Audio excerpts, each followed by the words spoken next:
Well, Senator Pauline Hanson joins me now. Senator, thanks for your time. We're constantly told, follow the science.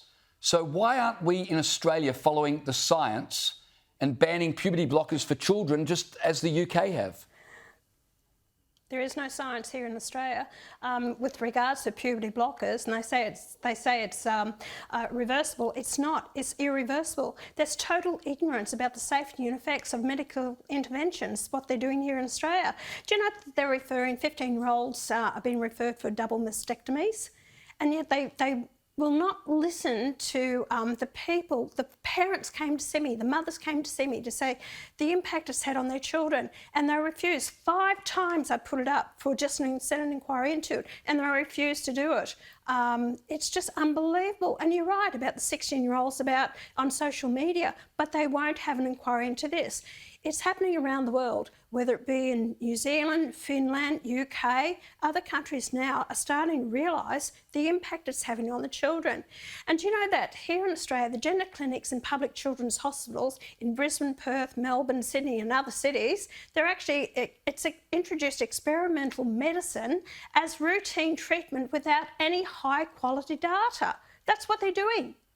And the damage it's doing to these kids. And then they start taking these hormone treatments and puberty blockers, they're on it for the rest of their lives. So it can cause diabetes, bone density, libido, sexual function, the whole lot. And these kids are going to destroy their lives. And what annoys me is there was a 12-year-old, the courts put this 12-year-old on it because the girl wanted to be a boy. For the fact is that he was worried about getting an Adam's apple and growing hair.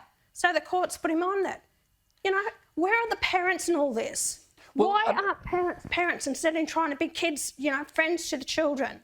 Senator, I take your point, where are the parents on this? But our senators, most of them would be parents. Why the reluctance on this issue? I mean, they're so concerned about children's safety, except when it comes to this one issue. What is the problem? Because it's the LGBTQ plus all the other letters that goes with it, James. That's why it's the left versus the right, because they want them to have whatever they want to. There's been the fight over the years, whatever it's been, gay marriage, all the rest of it. So they feel they have their right about this. They don't want the Conservatives to. It's become so political, and it's about the money as well. I was told that they make about $150,000 out of per operation that they may do with this, and then it's become a $200 billion industry. That's what it's worth. So you follow the money trail. What happens with this? And all these hormone treatments and drugs that these pharmaceutical companies are pumping out. There used to be only a few gender clinics in America. Now it's over 300, dotted all over the place.